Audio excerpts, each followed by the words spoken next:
So continuing the modern and postmodern connections between nature and culture, we come to the subject of pets, that is animals that are companions to people. Again, this is quite a modern idea, although not unknown earlier, because the working animals have been ubiquitous everywhere since the very, very early stages of human civilization. However, companion animals were only kept by the very rich, by the aristocracy. We start having a lot of companion animals in portraiture in the 18th century. Like here we have an example of a girl with her dog. And in the 19th century, in the Victorian period, this fashion popularizes also to the middle class. They are status symbols. The middle class have more money, they have more leisure, they follow the examples of aristocracy like Queen Victoria, who loved dogs, and here we have a photograph of Queen Victoria in her old age with one of her favorite dogs. Also, the ongoing urbanization and rather limited access to nature in the cities, and having companion animals such as dogs and cats and caged birds and fish in the aquarium, or some other small mammals becomes really one of the easiest ways to have some sort of daily contact with nature in cities. We have the first dog shows, so the concept of breeds, the concept of the pedigree, happening of course in the 19th century. We have quite a lot of different species of animals becoming popular pets, but it's mostly cats and dogs. Nowadays in Britain, around 26% of households have cats and 31% of households have dogs. In America it's even more. 46% of households have dogs and 38% of all households have cats. Sometimes more than one, of course. So it's the households and not the number of animals per household. So this is an interesting cultural phenomenon, which of course attracts a lot of attention from the scholars, and we have animal studies which can tackle this interesting problem from different perspectives. So we have the study of animal rights and the suppression of cruelty to animals, of cruel sports such as bullfighting, which was popular in England in Tudor times, but then it was completely outlawed. But other cruel sports like dog fighting, for example, remained longer. Sometimes they still happen, although they were made illegal in the 19th century. Concepts or ideas of environmentalism, humanitarianism, the problems of anthropomorphization of animals. So all these things are interesting from the perspective of animal studies. So cultural representations and cultural perspective of animals. Here we have a short timeline of the fight against cruelty towards animals in the 19th century. As you can see, it mostly happens in the 19th century. So we have some members of parliament proposing legislation against animals.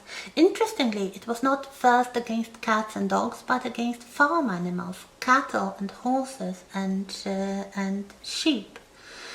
In 1824, the Royal Society for the Prevention of Cruelty to Animals is established. Actually, it's first not called royal, but when Queen Victoria comes to the throne, one of the first things she does is to give the prefix royal to the Society for the Prevention of Cruelty to Animals, and then some more acts of parliament against the cruel sports like cockfighting or bear baiting. We have the first vegetarians, the Vegetarian Society established in the United Kingdom in the middle of the 19th century. Some more legislation against experiments on animals for medicine, especially vivisection, so the kind of experiments on live animals. This little doggy that you can see here in the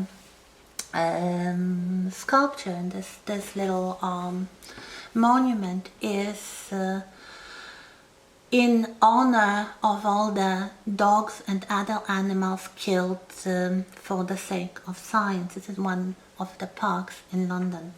This was after the so-called brown dog affair. Some activists tried to save a little dog from medical experimentation, and this caused quite a lot of social unrest, let's put it this way. So in Hyde Park there is another interesting monument in honor of all the animals who were killed in wars. So this is really a big issue in Britain. What is anthropomorphization? It means attributing to animals human emotions, human attitudes, feelings, worldview. Something that you may find in popular art, like those Victorian postcards in which animals are dressed in human clothes, or in some works of literature such as Black Beauty by Anna Sewell, or Flush, a biography by Virginia Woolf, in which the role of the narrator is given to animals. So it's like people trying to think what the animals would say. So in Black Beauty it is a horse, in Flush this is a companion dog. So we have the role of the narrator given to the animal. Another Victorian aspect of popular culture which has become a little controversial later on is taxidermy, that is preserving animal bodies, and very often the popular way to do it in the 19th century was to have those kind of displays of exotic birds, stuffed exotic birds, or to have the tableaux, so the scenes with some stuffed animals, usually small rodents such as mice or rabbits or cats or other cats are not rodents, small mammals, let's say small mammals. There was a very famous taxidermist in the 19th century. His name was Walter Potter. He was especially famous for those anthropomorphic tableaux, like a schoolroom with animals. Here you have one of these tableaus on the photograph, or a wedding or a party or some sort of other human scene displayed using those little stuffed animals. Again, is it cruel? Well, these animals would normally die anyway. They would be killed very often, but nobody would display their stuffed bodies. So, is it moral? Is it good? Is it neutral? Is it a form of art? So all these questions concerning Victorian taxidermy. There won't be many names today, perhaps just one. The philosopher who is quite vocal in animal studies and animal rights, his name is Peter Singer. He was inspired by the work of Jacques Derrida, so post-modernism and deconstruction, as you remember from the previous weeks. His most important book is called Animal Liberation. It was published in mid-70s, so just as this counterculture was happening in the Western world. And he asks a lot of interesting questions. For example, Well, we all know, at least from the 18th century, that animals experience suffering. Many philosophers like Jeremy Bentham wrote a lot about the ways that animals experience suffering in a similar way to humans. So should they have the same rights of protection as humans? Is it ethical to keep pets even if we are very good to them? Is, let's say, a pampered dog just a slave to the humans? Is it moral to keep pets? Should everyone become vegan?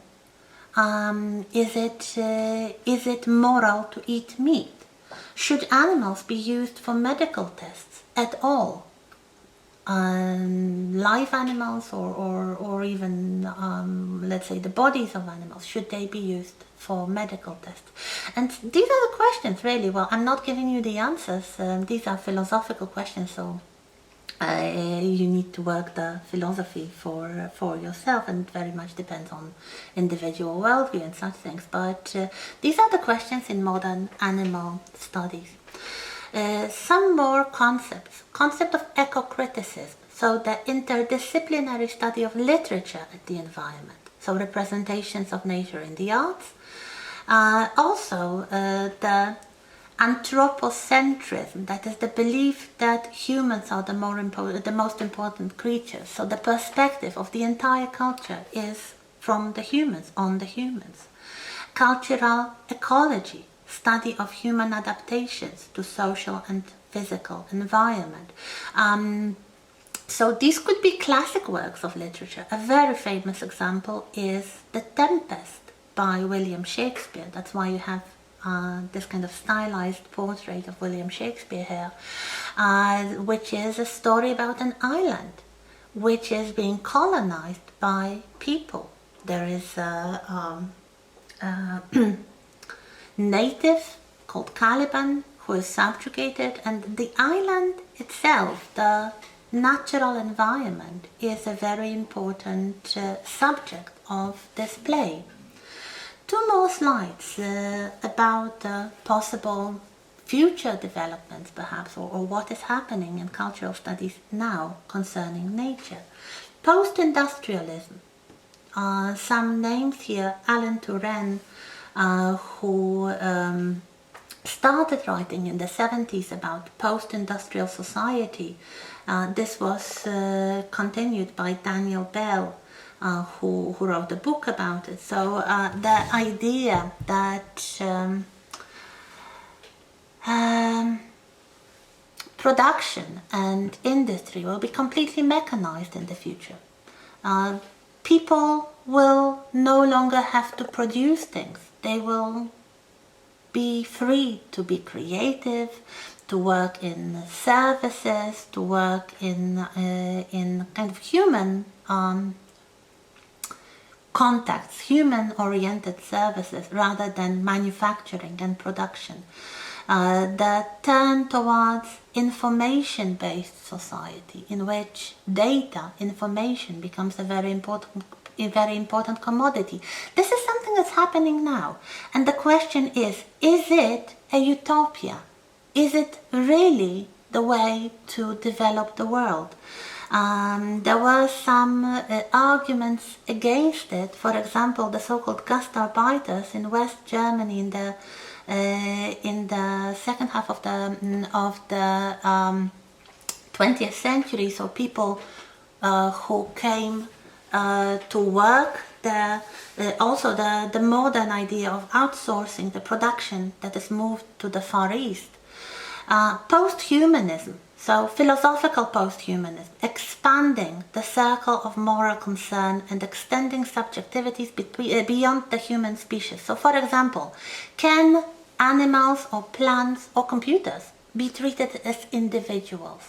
Can we go beyond the species and talk about individuals with personalities, with emotions, when we talk about animals or plants or the artificial intelligence? So that's basically it. So I leave you with these questions. I would advise you to go through the course again. either the lectures or the illustrations only in preparation for the final exam, and I wish you all good luck for the final exam. As the last thing, I would like to thank my husband Michał for recording and processing all these videos, and without you I wouldn't be able to do that, so thank you so much. Bye bye. Thank you.